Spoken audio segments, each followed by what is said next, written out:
Redditor 1. I still can't explain what happened that night when I was 10. My therapist says trauma can make us forget things, block them out completely. But this wasn't forgetting. This was something else entirely. Sometimes I catch myself staring at the night sky, searching for something. And every time I do, my skin prickles with that same electric terror I felt back then. It was mid-July in Arizona, the kind of heat that makes the air shimmer even after sunset. My Pokemon sheets were sticking to my legs as I sat on the edge of my bed, trying to wind down from a marathon session of Nintendo with my brother. Mom had already called lights out twice, but I couldn't settle. Something felt wrong. At first, it was just a flutter in my stomach, like when you miss a step going downstairs. But then it grew, spreading through my chest until my heart was hammering against my ribs. The cheap plastic glow-in-the-dark stars on my ceiling seemed to pulse with each beat. That's when I knew something was coming for me. The certainty of it hit me like a physical blow.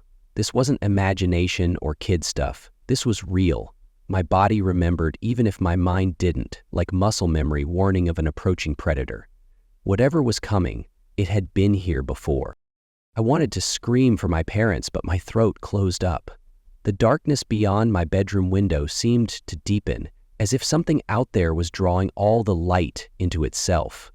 My digital alarm clock read 10:43 p.m., its red numbers burning into my retinas. The air grew thick, heavy with static electricity. My arms broke out in goosebumps despite the heat, and the fine hairs on the back of my neck stood up. I could feel it getting closer.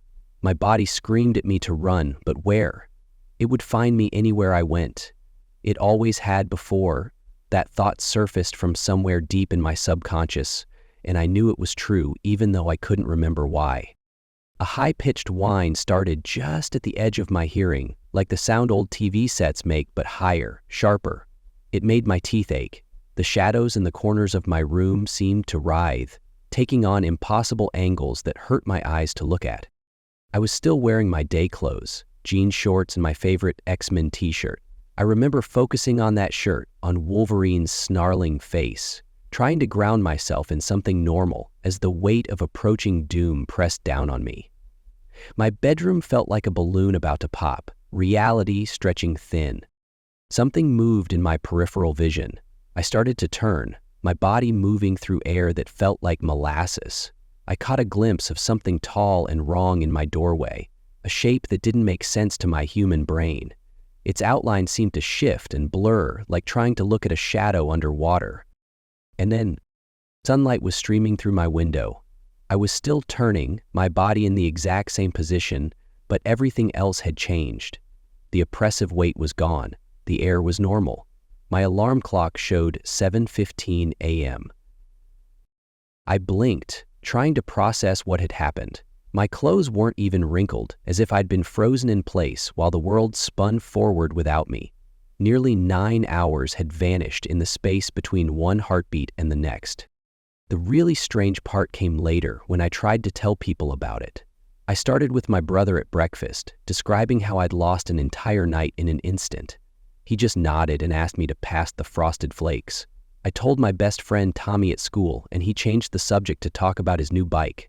Even my parents, who usually took everything I said seriously, acted like I'd just commented on the weather. It was like the whole world was conspiring to pretend nothing unusual had happened.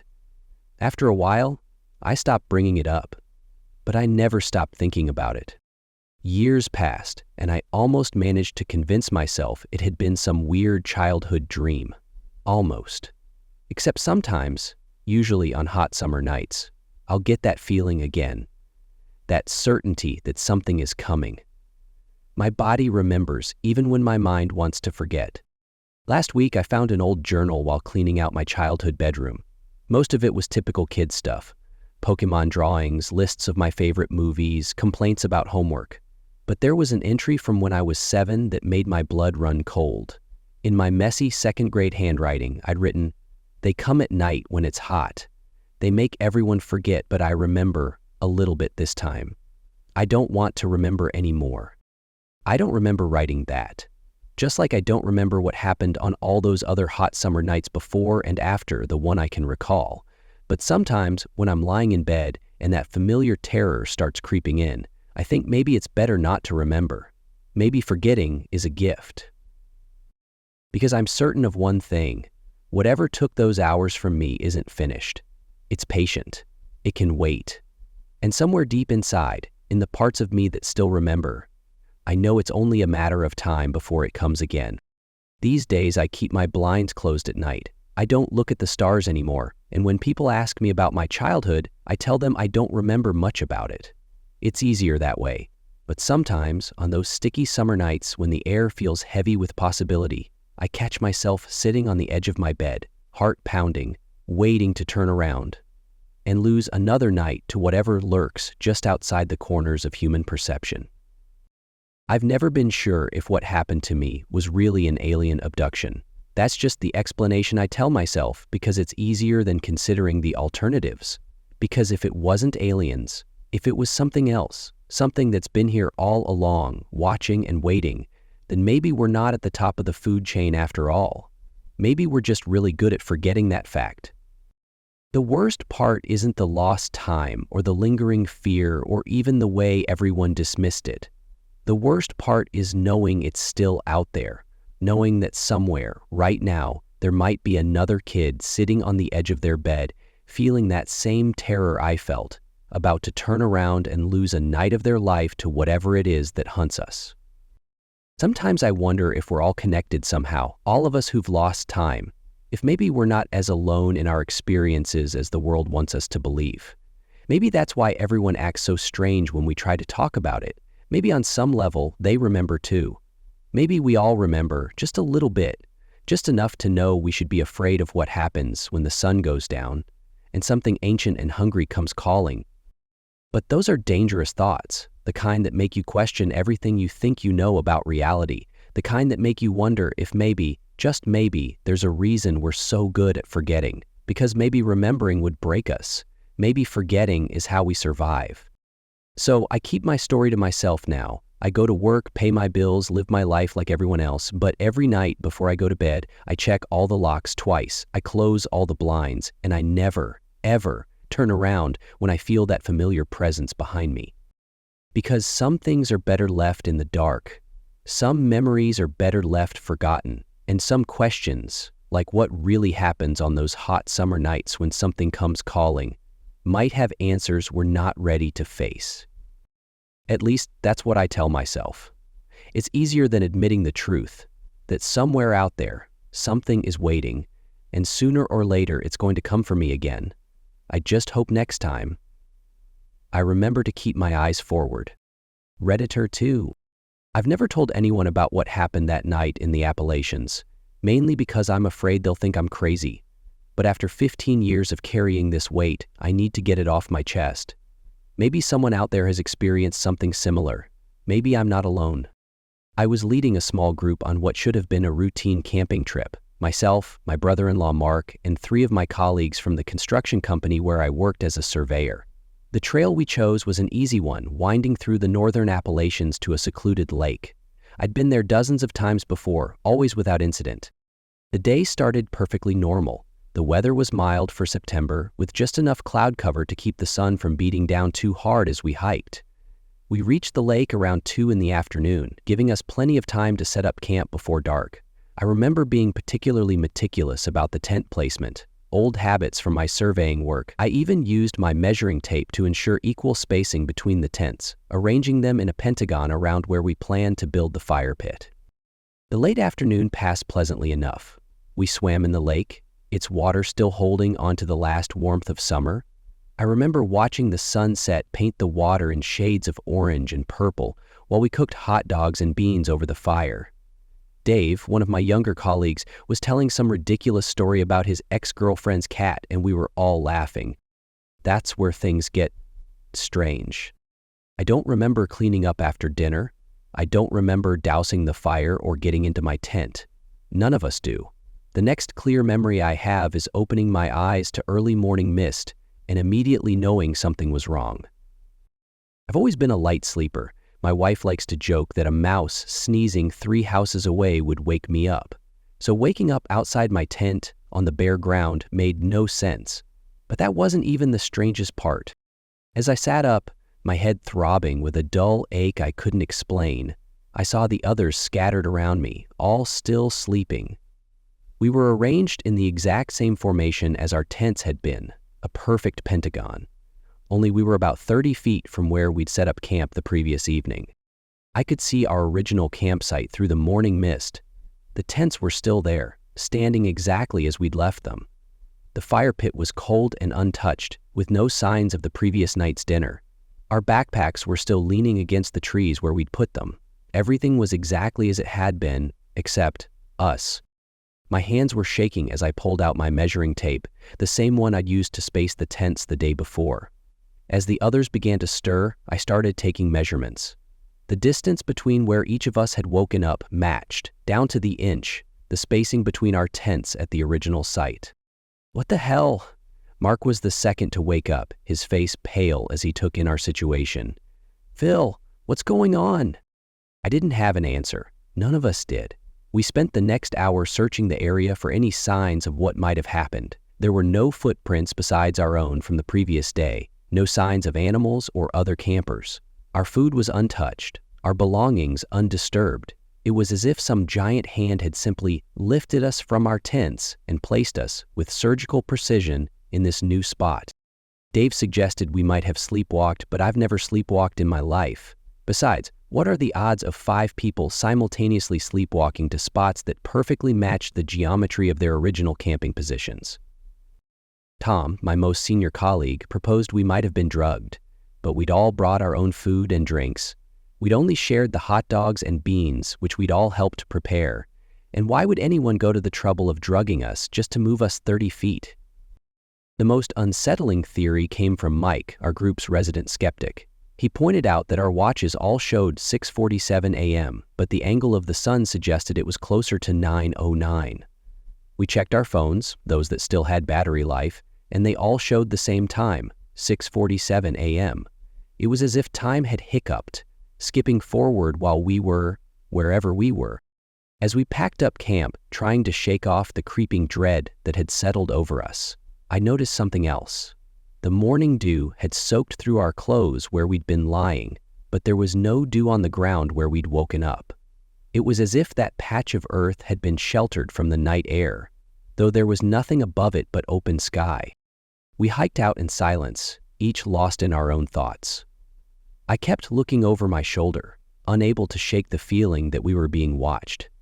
The familiar trail felt different now, alien somehow.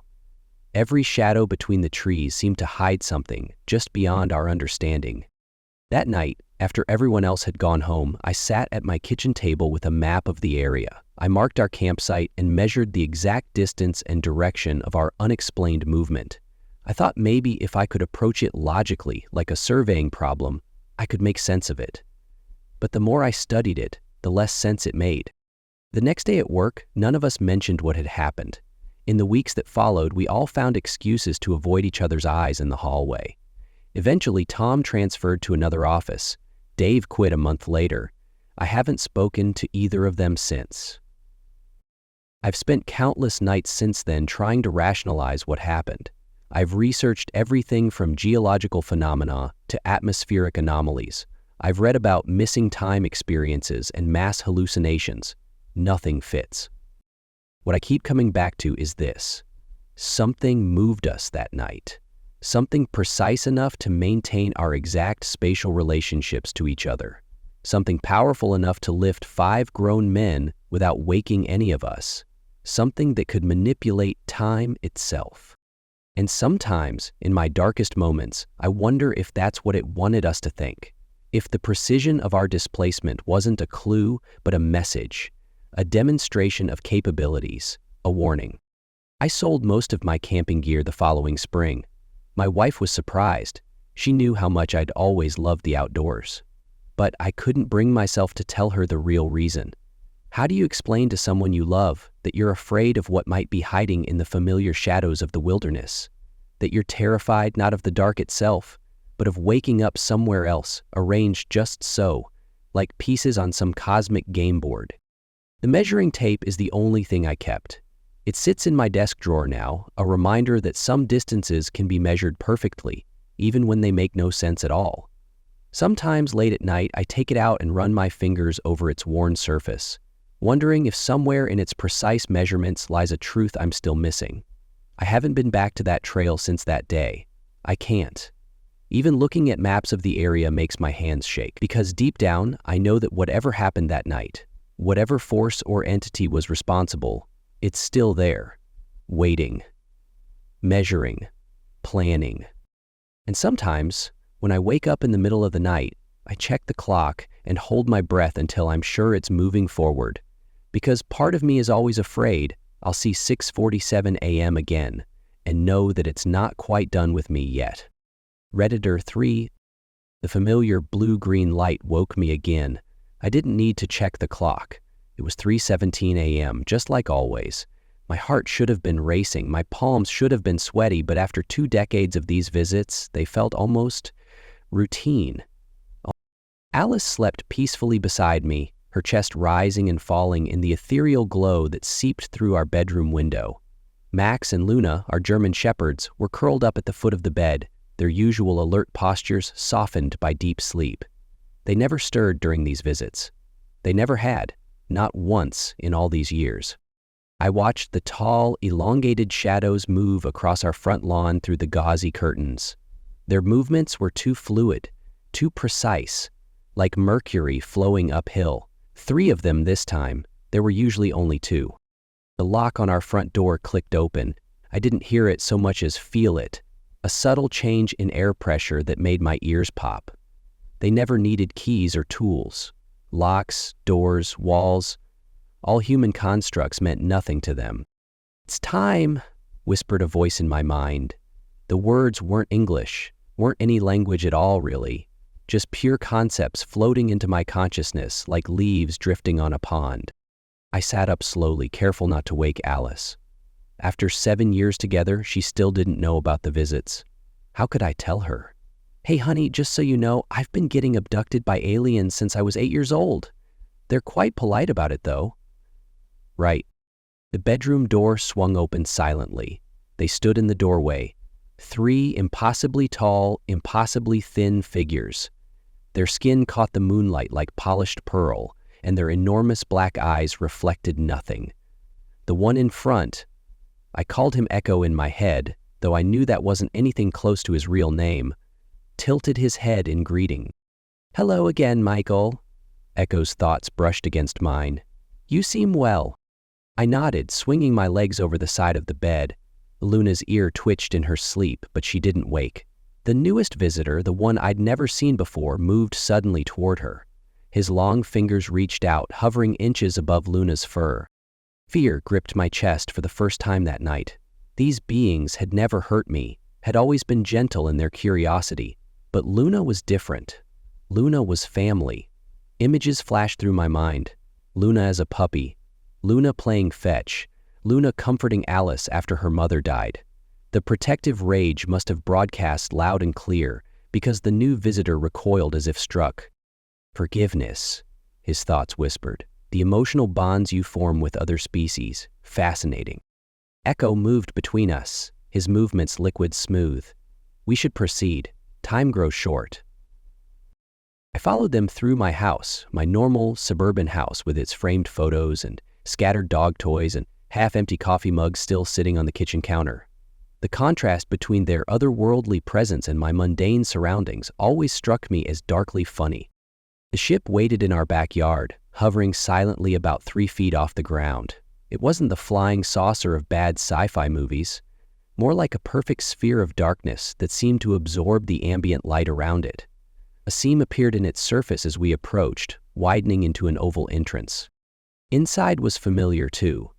The white room with its curved walls and soft, omnidirectional light.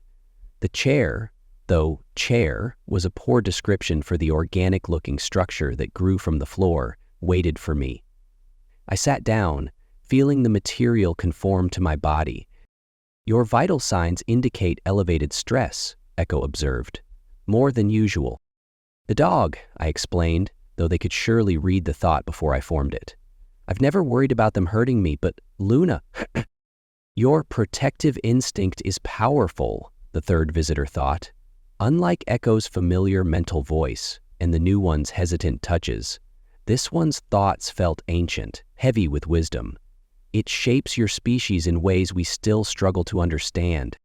Echo moved to what I'd come to think of as their medical station, a floating array of crystalline instruments that hummed with soft blue light. "Shall we begin?" I nodded.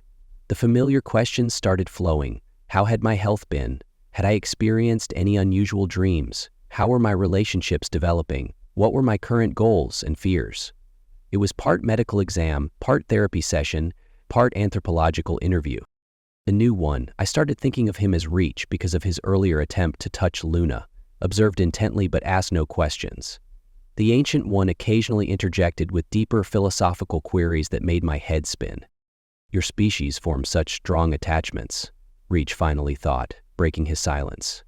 To mates, to offspring, even to other species. Yet you also wage wars, destroy ecosystems, hurt each other in countless ways. How do you reconcile these contradictions? I couldn't help but laugh, though it came out shakier than I intended. That's the big question, isn't it? I don't think we've figured it out ourselves. Perhaps that is why we keep returning, the Ancient One mused. Your complexity, it defies our attempts at understanding. Echo's instruments hummed and pulsed, taking readings I couldn't begin to comprehend. Your brain activity has changed since our last visit, he observed. The patterns are different. I've been thinking about telling Alice, I admitted, about all of this, about you. The three visitors exchanged what I can only describe as a mental glance. That would be unprecedented, Echo thought carefully. By now, the Ancient One probed. I thought about Alice, about the ring hidden in my sock drawer, about the future we were planning together. Because I love her, because keeping secrets from her feels wrong. Because maybe it's time for humanity to know we're not alone. Your species is not ready, Reach thought firmly. Maybe we'll never be ready, I countered. Maybe we need to know anyway. The Ancient One moved closer, his massive eyes studying me with an intensity that made my skin prickle. Your thoughts on this matter are compelling. We will need to discuss this development. Echo's instruments powered down with a soft hum. We have what we need for now. It is time to return. The walk back to my bedroom felt longer than usual, heavy with unasked questions and unspoken thoughts. At my bedroom door, Echo paused. We must ask you to maintain silence for now, he thought gently. The consequences of revelation, they are beyond what you can imagine. I looked at Alice, still sleeping peacefully, then at Luna and Max curled up protectively at her feet. I understand, I thought back, though part of me wanted to rebel, to wake Alice right then and show her the truth. Until next time, Michael. The Ancient One's thoughts brushed my mind like a farewell blessing. Reach lingered for a moment. Your dog, Luna. She dreams of running through endless fields, of protecting her pack, of love given and received. Her mind is beautiful. They left as they came, silently, impossibly, leaving no trace except the fading memory of their presence in my mind. I climbed back into bed, and Alice stirred slightly. Everything okay? She mumbled, half asleep. Just checking on the dogs, I whispered, pulling her close. Luna lifted her head and looked at me, really looked at me, and for a moment I wondered if she knew, if she had known all along. She yawned, stretched, and settled back down, but not before moving slightly closer to my side of the bed. I lay awake for a long time, listening to Alice's breathing, to the soft snuffling of the dogs, to the absolute silence where the hum of the sphere had been. The familiar blue-white light had faded, replaced by the first hint of dawn creeping through our window. They would be back in 2 years or 3 with their questions and their instruments and their endless curiosity about humanity, and maybe next time I would have new answers for them. Maybe next time I wouldn't be alone in waiting for that ethereal light to shine through my window at 3:17 a.m. But for now, I held Alice close, reached down to scratch Luna's ear, and let myself drift off to sleep. guardian of a secret that felt both too heavy to keep and too enormous to share. Redditor 4. I check the locks 3 times every night. Front door, back door, windows, in that order. I know it won't stop them, but the ritual brings me comfort. Like a child hiding under blankets from monsters, I cling to this false sense of security. Tonight is different. The air feels charged, like the moment before lightning strikes. My German shepherd, Max, hasn't moved from his spot by the bedroom window for hours. His ears are perked, and occasionally a low growl rumbles in his chest. He knows something I don't want to admit. They're coming back. I've spent 20 years trying to piece together what happened that night on the train. Mom never talks about it. She gets this distant look in her eyes whenever I bring up our trip to Washington. But I remember Mount Shasta, bathed in impossible daylight when it should have been pitch black. I remember the way time seemed to slip sideways, like a record skipping its groove. The clock reads 11:47 p.m. when Max's growl turns into a whimper. He backs away from the window, tail tucked between his legs. I force myself to look outside even as my heart hammers against my ribs. The streetlights are flickering, one by one, creating a wave of darkness that rolls toward my house. My phone buzzes. A text from Mom. Are you seeing this? Before I can reply, the screen goes black. The power cuts out with a soft whine, plunging the house into darkness. I fumble for the flashlight I keep by my bed, hands trembling so badly I almost drop it. The beam catches dust motes dancing in the air, but they're moving wrong, floating upward instead of down. That's when I hear it, the choir. The same ethereal harmonies that haunted my teenage years, when I'd wake up paralyzed, unable to scream. It starts as a whisper, like wind through crystal chimes, but grows steadily louder. My teeth vibrate with the frequency. Max lets out another whimper and crawls under the bed. Not again, I whisper, but my voice sounds strange, distorted. Please, not again. The temperature drops so rapidly I can see my breath. Frost crystals form on the windows, creating intricate patterns that remind me of crop circles. The choir reaches a crescendo, and with it comes the paralysis. I'm frozen in place, flashlight beam trained on the ceiling, as shadows begin to dance across the walls. They're not human shadows. Long, spindly fingers. Oversized heads with enormous black eyes. The silhouettes I've feared since childhood, now performing their terrible ballet around my room. I try to close my eyes, but I can't. I'm forced to watch as they draw closer, their movements fluid and unnatural. A voice fills my head, but it's not really a voice. It's more like thoughts being poured directly into my brain, cold and alien. You remember us. Of course I remember. How could I forget those faces? The ones that peered down at me through the train window that night, their gray skin luminescent in the artificial daylight they'd created. The beings that had somehow stretched time like taffy, making hours vanish in the blink of an eye. The experiment continues, the thought voice says. You are still viable. Viable. The word sends ice through my veins. What experiment? What have they been doing to me all these years? Is that why I can't remember full chunks of my childhood? Why I wake up sometimes with unexplained scars that fade within days? The shadows converge at the foot of my bed. I feel pressure building in my head like being deep underwater. The choir sound shifts, becoming deeper, more mechanical.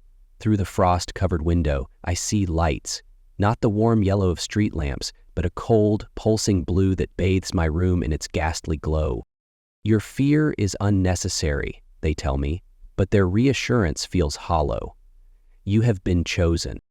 I want to tell them I don't want to be chosen. I want to scream that I've spent my entire life trying to avoid this moment. But my body won't respond. I can only lie there, heart racing, as they move closer. Their actual forms are worse than any depiction I've ever seen in books or movies. There's something fundamentally wrong about the way they exist in space, as if they're simultaneously here and not here. The tallest one reaches out with those impossibly long fingers. They hover just inches from my face, and I feel static electricity crackling in the air. My skin tingles where its shadow falls. Time to remember, it says. And suddenly, I do. I remember everything. The missing time from the train wasn't just one incident. It was the first of many. They've been taking me for years, conducting their tests, erasing my memories, but never quite completely. Each time, they left behind fragments, breadcrumbs leading to this moment. The paralysis begins to fade, but I don't move. I can't. The weight of recovered memories pins me to the bed more effectively than any alien technology. I see myself at different ages, strapped to cold tables under brilliant lights. I hear their discussions about genetic markers and human potential. I feel the phantom pain of countless procedures. The final phase begins tonight. They tell me, "Your preparation is complete." A high-pitched tone fills the room and my body starts to tingle. I feel lighter, as if gravity is losing its hold on me. The frost on the windows spreads to the walls, then the ceiling, creating a cocoon of ice around us. Max's whimpers have stopped. I hope he's okay under the bed, but I can't turn my head to check. "Your mother was the prototype," they explain. "You are the refinement. Together, you will help bridge our worlds." Mom, of course. Her weird behavior after the train incident, her distant looks, her understanding texts tonight. She's known all along. She's been through this too. Is that why she never tried to convince me my fears weren't real? Because she knew exactly how real they were? The blue light intensifies, and I feel myself beginning to float above the bed. The grays move with me, their large eyes reflecting the light like black mirrors. The choir sound returns, louder than ever, but now I understand it's not really a choir. It's the sound of dimensions folding, of reality bending to accommodate their presence. "We will return you," they promise. Changed, but intact, like your mother before you. As my consciousness starts to fade, I have one last coherent thought. I should have installed better locks. The last thing I see is Mount Shasta through my ceiling, bathed in impossible daylight, just like that night on the train. History doesn't just repeat itself, it spirals, drawing ever tighter until all points converge. And then, like so many times before, everything goes white. Redditor 5. I've never told anyone the full story of what happened that night. Sure, my friends know bits and pieces, the insomnia, the baseball bat by my bed, my inexplicable fear of owls, but they don't know everything. They can't know because they wouldn't believe me. But now, 8 years later, I think I'm finally ready to write it down. It started with that documentary. I was 16, and like most teenagers, I thought I was invincible. Horror movies were a joke to me. I'd laugh through jump scares and roll my eyes at cheap effects. But this one was different. It wasn't your typical alien invasion film with flying saucers and little green men. It was raw footage, interviews with people who'd experienced things they couldn't explain, and detailed accounts of owl sightings connected to extraterrestrial encounters. I remember sitting in my dark bedroom, laptop balanced on my knees, telling myself I could handle it. The documentary started slowly, scientists discussing the possibility of life beyond Earth, nothing too scary. But then they showed the testimonials. Regular people, just like me, describing owls that weren't really owls. White owls that appeared at their windows, watching them. Owls that seemed to follow them, that showed up in impossible places. The stories burrowed into my mind like parasites. I couldn't sleep that night, or the next, or the one after that. Every time I closed my eyes, I saw those owls, their unnaturally white feathers, their two intelligent eyes. I started keeping my window shut tight even during the sweltering summer nights. The baseball bat appeared under my bed sometime during the second week, though I couldn't tell you exactly when I put it there. My parents noticed the changes in me. The dark circles under my eyes grew deeper, and my grades started slipping. "It's just a movie," they'd say, exchanging worried glances when they thought I wasn't looking. "Maybe we should take you to see someone." But I knew what I was experiencing wasn't normal anxiety. I could feel it in my bones, in the electric tension that filled my room at night. Sometimes I'd catch movement out of the corner of my eye, a flash of white, gone before I could turn my head. The local news reported an unusual number of owl sightings in our area that summer, but I was the only one who seemed to think it was strange. The insomnia got worse. Hours stretched like taffy as I lay in bed, staring at my ceiling, counting the shadows cast by passing cars. My mind played tricks on me, or at least that's what I told myself. The soft rustle of leaves outside my window became wing beats. Every branch scraping against the house was a talon trying to get in. It was during one of these endless nights, exactly 6 months after watching the documentary, that everything changed. I hadn't slept in 3 days straight. My vision was blurry and sometimes the walls seemed to breathe. I was lying in bed, clutching my baseball bat, when I heard it, a soft thud against my window. I froze, my heart thundering in my chest. The sound came again, more insistent this time. I wanted to close my eyes, to pull the covers over my head like a child, but I couldn't look away from the window. The moon was full that night, casting everything in a sickly silver glow. That's when I saw it. A white owl, larger than any I'd ever seen, perched on my windowsill. Its feathers weren't just white, they seemed to emit their own pale light, like moonlight given form.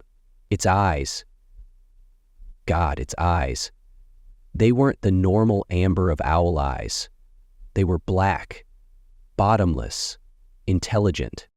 I couldn't move, I couldn't breathe. The owl tilted its head, studying me with those impossible eyes, and then, without any visible effort, it passed through my closed window like it was made of smoke. The bat slipped from my numb fingers as the owl landed on the foot of my bed. The air in my room grew thick and heavy, charged with static electricity that made my hair stand on end. I tried to scream, but no sound came out. The owl took a step toward me, its talons leaving no impression on my bedspread. Time seemed to stretch and warp. The owl grew larger, or maybe I grew smaller. Its form began to shift and change, the white feathers flowing like liquid mercury. The last thing I remember is those eyes coming closer, closer, until they filled my entire field of vision. I woke up the next morning to sunlight streaming through my window. For the first time in 6 months, I felt rested. The baseball bat lay on the floor where I'd dropped it, and everything in my room was exactly as it should be. Almost everything. There were 3 parallel bruises on my left arm, like something had gripped me tight. And on my windowsill, I found a single white feather that dissolved into nothing when I tried to touch it. The insomnia never came back. I sleep through the night now, deeper and more peacefully than I ever did before. But something changed in me that night. I can sense things others can't. Emotions, energies, presences. The doctors called it exterior empathy when I tried to explain it, but I know it's more than that. It's like a door was opened in my mind, and it never fully closed. I've moved on with my life. I went to college, got a job, tried to forget about that night, but I still can't look at owls. The sight of them sends ice through my veins and makes my left arm ache where the bruises were. Sometimes, on full moon nights, I wake up to the sound of wing beats outside my window. I keep my eyes shut tight and wait for it to pass. The worst part isn't the fear, though. It's the certainty. The absolute bone-deep knowledge that they're still out there, watching, waiting. And sometimes, when I catch a glimpse of white feathers in the corner of my eye, I can't help but wonder, what really happened that night? What did they do to me? And most terrifying of all, will they come back? I still have that baseball bat under my bed.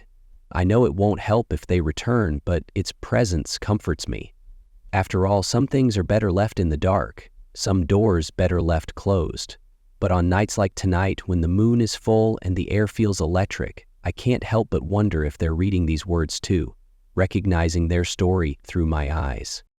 So if you ever see a white owl watching you, larger than it should be, with eyes that seem to know too much, don't look away. Don't try to run, and whatever you do, don't let it in. Because once they notice you, once they choose you, there's no going back. Trust me, I know. Some nights, I still wake up to find white feathers on my windowsill, dissolving like morning frost when I reach for them.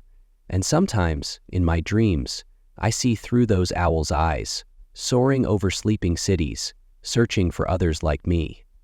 But that's a story for another time, if they let me tell it. Redditor 6. I've replayed that night in my head 1,000 times, trying to convince myself there must be a rational explanation. But 9 years later, I still wake up in cold sweats, remembering those lights on the mountain and what followed. Some things just don't have logical answers, and maybe that's what terrifies me the most. It was supposed to be a simple camping trip in northern British Columbia. Just me and 4 of my closest friends, escaping the city for a weekend of beers and bullshit around a campfire. We'd driven nearly 3 hours from Prince George, following logging roads deeper and deeper into the wilderness until we found what Jake swore was the perfect spot. A pristine lake surrounded by towering mountains, their peaks still dusted with late spring snow. The lake stretched about 5 kilometers across, a mirror dot expanse reflecting the clouded sky. No cell service, no other campers, no signs of civilization for at least 50 kilometers in any direction. Just the kind of isolation we were looking for. Or so we thought. We spent the day setting up camp, fishing, and trading stories. As darkness fell, we gathered around the fire, passing around beers and taking turns plugging our phones into Jake's portable speaker. The flames cast dancing shadows across our faces while moths fluttered in and out of the light. The temperature had dropped considerably, and I remember pulling my hoodie tighter around myself, watching my breath form little clouds in the firelight. It must have been around 10 p.m. when Anna noticed it first. "Hey guys," she said, pointing across the lake. "Looks like we're not alone after all." We all turned to look. There, on the mountain face across the water, a bright light shone through the darkness. It was steady and white, like a powerful LED flashlight or lantern. We'd been feeling pretty cocky about having this slice of wilderness to ourselves, but the sight of other campers didn't bother us. If anything, it was comforting to know we weren't completely alone out here. "We should say hi," Tim suggested, pulling out his mag light. He flashed it twice in their direction, the beam cutting through the darkness like a knife. We waited, passing around another beer. After a few seconds, 2 distinct flashes answered back. "See?" Tim grinned. "Friendly neighbors." He flashed 3 times. 3 flashes returned almost immediately. We started discussing whether we should hike around the lake to meet them. It would be a long walk, probably 2 hours each way in the dark, but we were buzzed enough to think it might be fun. That's when things started getting weird. The light across the lake began to intensify. At first I thought they were just using a stronger flashlight, but it kept getting brighter and brighter until it was painful to look at directly. It reminded me of those stadium lights they use at football games, but there was no way anyone had lugged something like that up a mountain. "What the hell kind of light is that?" Anna whispered, but none of us had an answer. Then it moved. Not like someone walking with a flashlight, not like anything I'd ever seen before. The light lifted off the mountainside and glided sideways, smooth as silk, leaving trails in my vision like a sparkler on New Year's Eve. It crossed the entire length of the lake in seconds, coming to rest on the mountain directly opposite from its original position. We sat in stunned silence, the forgotten speaker still playing some old Red Hot Chili Pepper song that now seemed absurdly out of place. The light flashed at us again. Once, twice, 3 times. But this wasn't the friendly signal from before. There was something deliberate about it, something that made the hair on the back of my neck stand up. Tim raised his flashlight, hand trembling slightly, but I grabbed his wrist. "Don't," I said, though I couldn't explain why. Some ancient instinct deep in my lizard brain was screaming at me not to answer, not to acknowledge whatever was out there. We killed our fire and retreated to our tents, trying to laugh it off as some kind of weird atmospheric phenomenon or maybe some rich kid with a drone, but nobody was buying it. I lay in my sleeping bag, heart pounding, straining to hear anything unusual over the normal nighttime sounds of the forest. The worst part was the silence. No crickets, no owls, no rustling in the underbrush, just absolute, suffocating quiet. Even the wind seemed to have died completely. I pulled my sleeping bag over my head like a child hiding from monsters, feeling ridiculous but too terrified to do anything else. I must have fallen asleep eventually, though I don't remember how. When I woke up, sunlight was filtering through the tent fabric, and for a moment, I almost convinced myself I'd dreamed the whole thing. Then I heard Anna scream. I scrambled out of my tent, expecting, well, I don't know what I was expecting, but what I found was somehow worse in its strangeness. Arranged in a perfect circle around my tent were 6 massive toads, each one easily the size of a dinner plate. They were all dead, lying on their backs with their pale bellies facing the sky. There wasn't a mark on them, no sign of injury or struggle. They looked like they'd just decided to die right there, as if they'd received some silent command. We packed up camp in record time, barely speaking as we threw our gear into the trucks.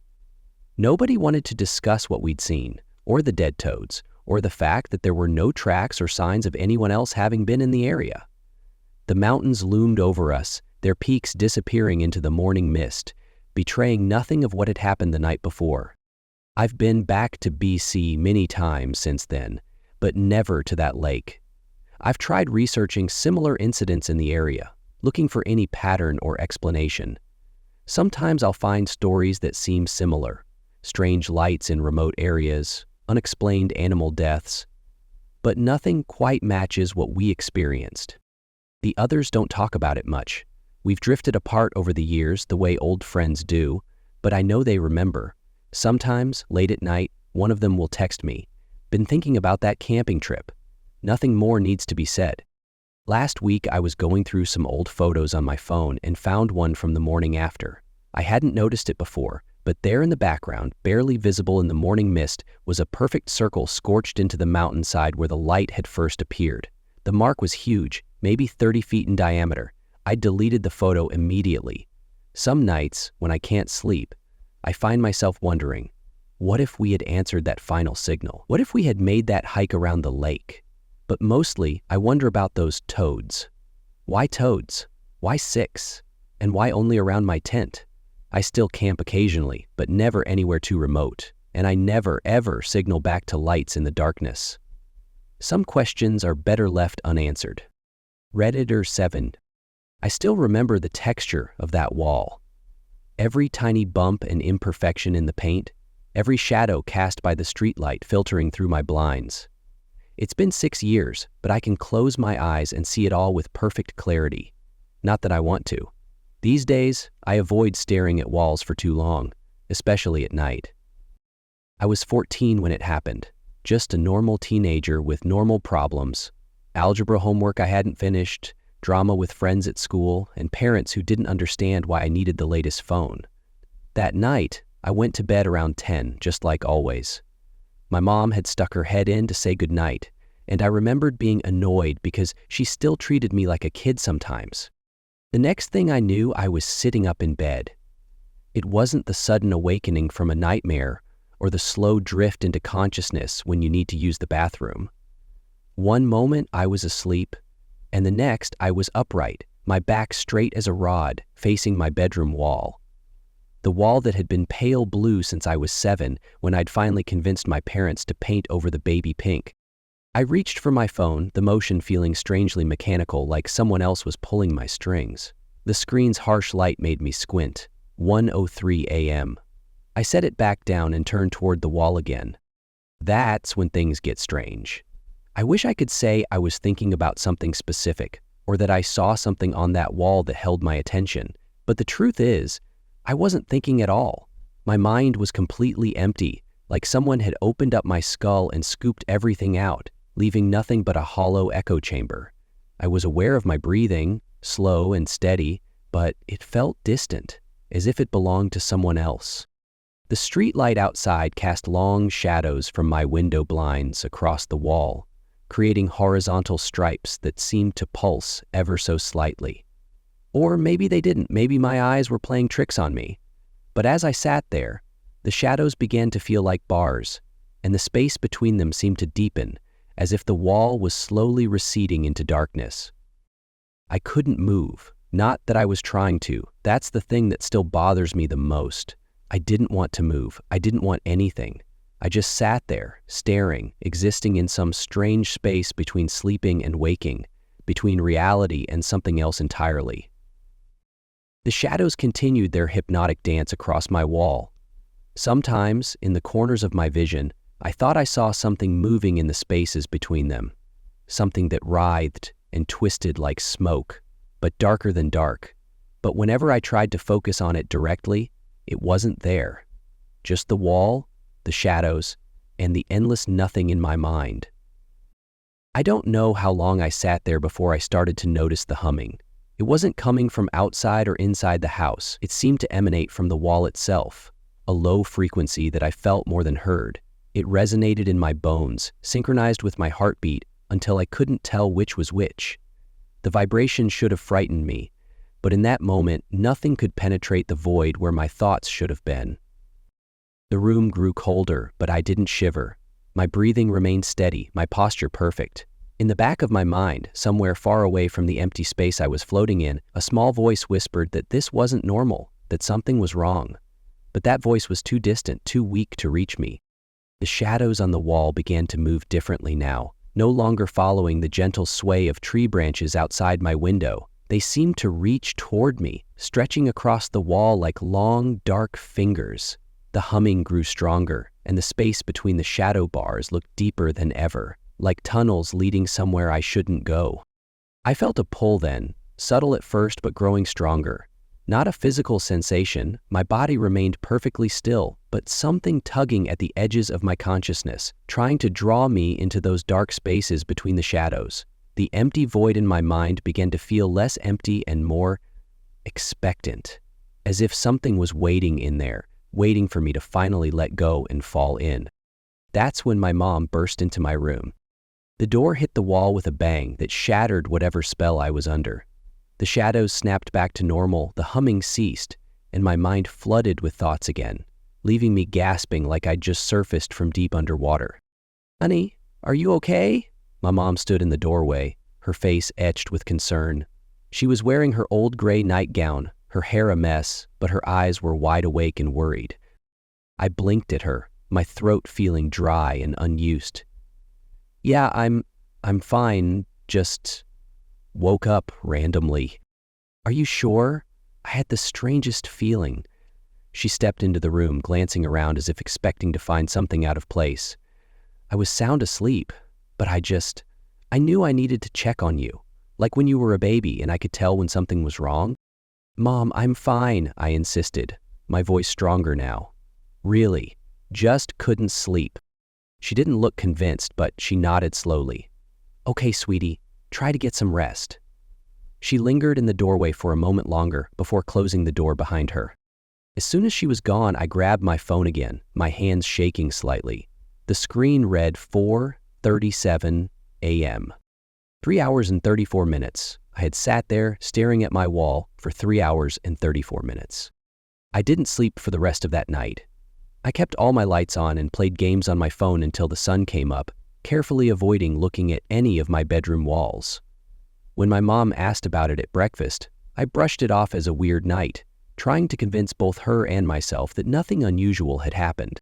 But something had happened, something I still can't explain. 6 years have passed since then. I'm in college now, living in a cramped dorm room with posters covering every inch of wall space. My roommate thinks I'm weird about it, but I don't care. I need those posters there. Need that layer between me and the bare walls. Because sometimes, late at night when I'm trying to sleep, I swear I can hear that humming again, feel that emptiness trying to creep back into my mind. I've tried researching what happened to me.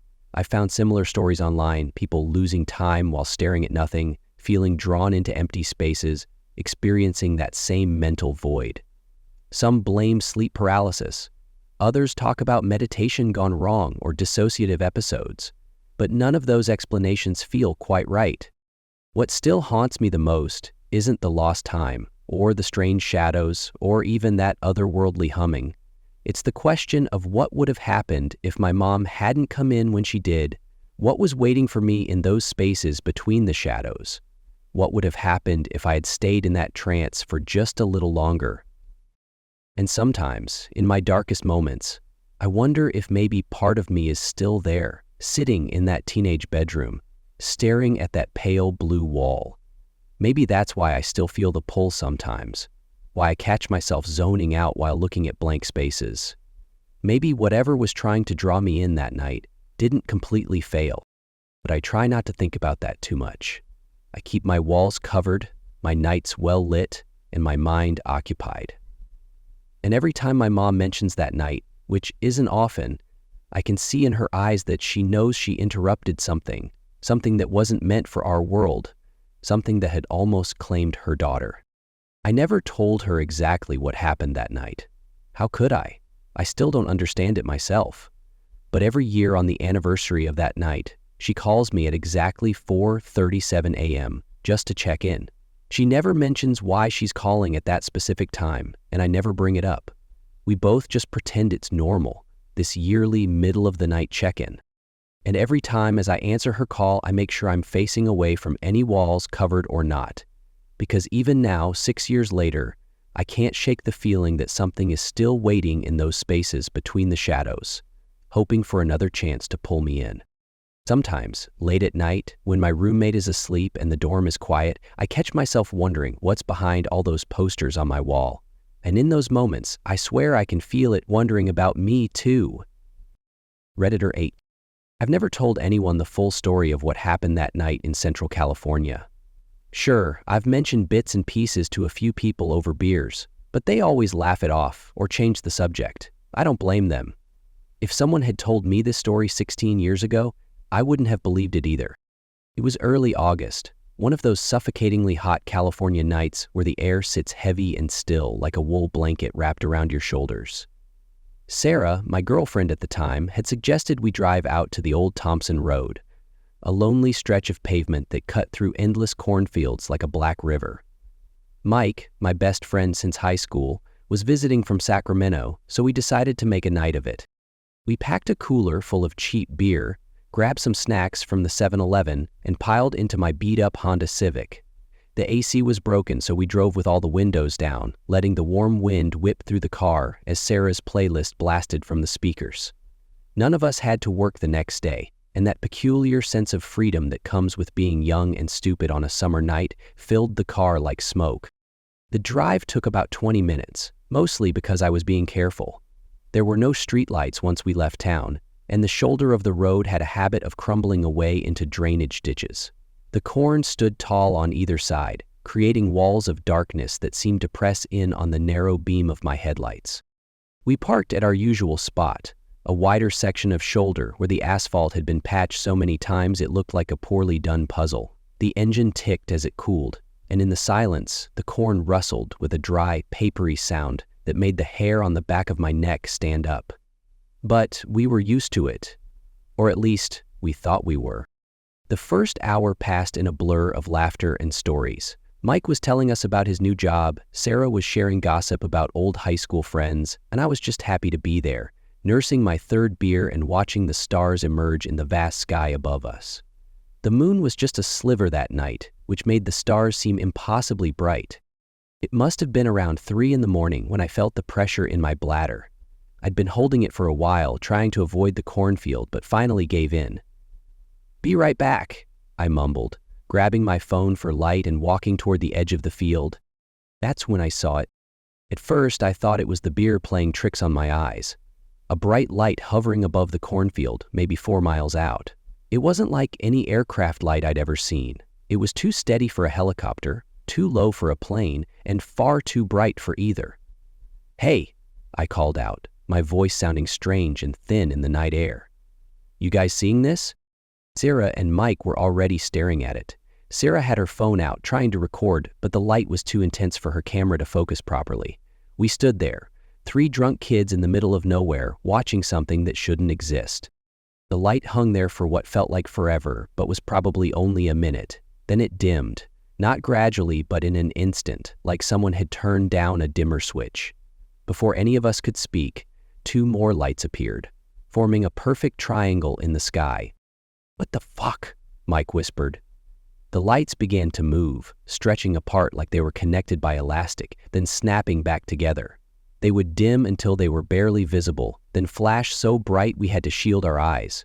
The corn cast long, shifting shadows that danced across the road, and in those moments of brilliant illumination, I swear I could see shapes moving between the stalks. The display lasted exactly 3 minutes.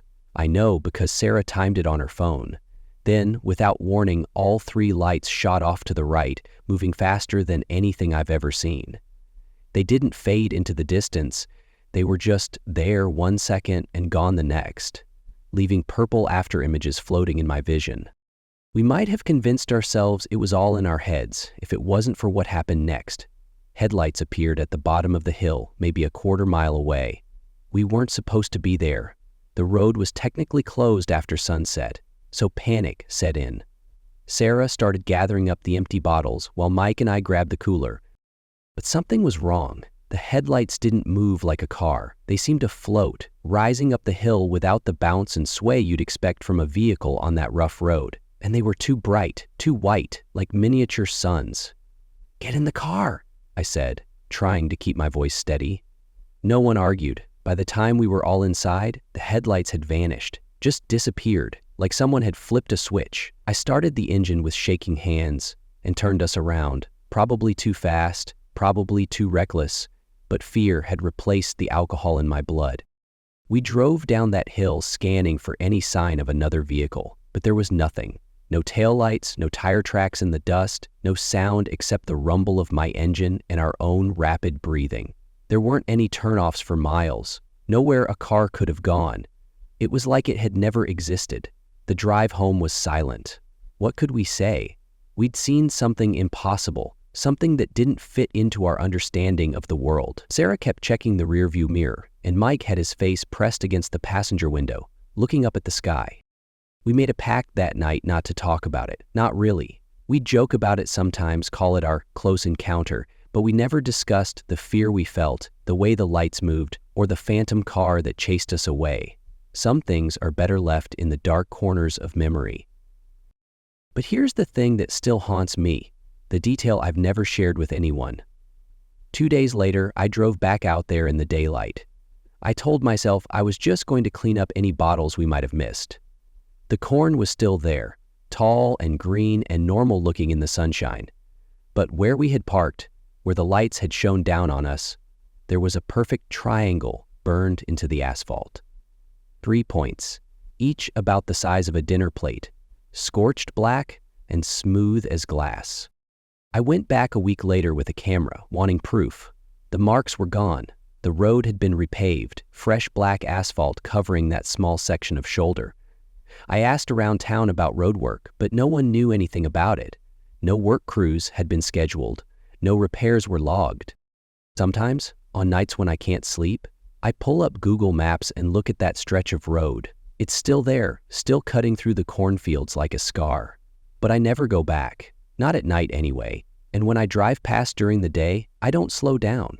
I don't look in my rearview mirror, and I definitely don't look up at the sky. Because I know what's up there, watching, waiting. And sometimes, when the night is clear and the moon is just a sliver, I swear I can see 3 dim lights forming a triangle between the stars. Redditor 9. I've always told myself there are rational explanations for everything. The headaches, the lost time, the strange memories. They could all be explained away by an overactive childhood imagination or some undiagnosed medical condition. But lately, I'm not so sure. The things I've been remembering, the patterns I'm starting to see, they're becoming harder to dismiss. It started when I was 7, living in South Florida in the early 90s. The first episodes were subtle, moments where time seemed to stick, like a scratched DVD skipping over the same frame. I'd be watching TV and suddenly everything would feel wrong. A pressure would build behind my eyes, not quite painful but impossible to ignore. The world would grow hazy around the edges, and minutes or hours would slip away like water through my fingers. My parents brushed it off as me zoning out, maybe falling asleep in front of the television, but I knew it was different. I was conscious during these moments, trapped in a bubble of stretched time while the rest of the world moved on without me. The night everything changed, I was curled up in my parents' bed. I'd always been afraid to sleep alone, though I could never articulate why. The digital clock on the nightstand cast a red glow across the room. 3:17 a.m. Everyone else was asleep, their steady breathing a counterpoint to the whir of the ceiling fan above. I was in that strange space between waking and dreaming when I felt it, a shift in the air pressure, like the moment before a storm breaks. The familiar weight of anxiety should have crashed over me, but instead I felt oddly calm, detached, like I was watching everything through a layer of thick glass. That's when I saw it at the window. The figure was holding onto the second-story windowsill, but it wasn't climbing, it was floating. its lower half swaying gently like seaweed in a current. It wore something that looked like a cloak, but the material was unlike anything I'd ever seen. It seemed to both absorb and emit light, creating a ghostly luminescence that rippled with countless tiny perforations. The closest thing I can compare it to is watching sunlight filter through water onto a swimming pool floor. But even that doesn't quite capture the otherworldly quality of it. The being itself was small, maybe 4 feet tall, with proportions that were almost but not quite human. Its skin, visible through the strange shroud, had a holographic quality that made my eyes hurt if I looked at it too long. But it was the face, or rather the lack of one, that haunts me to this day. It was smooth, featureless, until suddenly it wasn't. The eyes opened like curtains being drawn back, revealing depths that seemed to go on forever. I should have screamed. I should have run. Instead, I lay there, frozen in that unnatural calm as the creature pressed one long, delicate finger against where its mouth should have been, a universal gesture for silence. What happened next is fragmented, like trying to remember a dream while it's still fading. But in the months that followed, the being became a regular visitor in my dreams. It wasn't frightening anymore. If anything, it seemed almost playful. It would appear wearing different costumes, once even sporting a magician's top hat, because it had somehow known about my fascination with magic tricks. We never spoke out loud, but I would hear its thoughts in my head, in my own voice, but somehow different, wiser, older, carrying echoes of knowledge I couldn't quite grasp. I convinced myself it was all imagination, a child's way of processing something they couldn't understand. I buried the memories deep and moved on with my life. But 20 years later, driving back from a concert in St. Petersburg, everything resurfaced. The road was empty, cutting through vast dark fields under a moonless sky. My friends were half asleep, the radio playing quietly, when I saw the lights. 2 orbs hovering about 15 feet off the ground. One a steady, burning orange, the other a hypnotic, spinning blue. At first, my brain tried to make them make sense. Radio towers, maybe, or some kind of agricultural equipment. But as we drove past, I knew. The lights were exactly the same colors as the eyes I remembered from that night so long ago. I've been having the headaches again, and sometimes, late at night, I notice little holes appearing in the air around me, like the fabric of reality is wearing thin. I catch glimpses of something moving behind them, something wearing a shroud full of stars. Last night, I found a top hat sitting on my kitchen counter. I live alone. All the doors were locked. When I picked it up, a playing card fell out. The 7 of diamonds. The same card I always used to pull in my childhood magic tricks. On the back, in handwriting that looked eerily like my own, was a single sentence. Ready for your next lesson? I should be terrified. Instead, I feel that same strange calm washing over me, and somewhere in the back of my mind, in a voice that might be mine but probably isn't, I hear a familiar laugh. They say time is linear, that the past is fixed and the future uncertain, but I'm starting to wonder if that's just another comforting lie we tell ourselves. Because sometimes, in the moments between moments, when the headaches come and the world goes soft around the edges, I can feel them watching, waiting, teaching, and I'm finally ready to learn.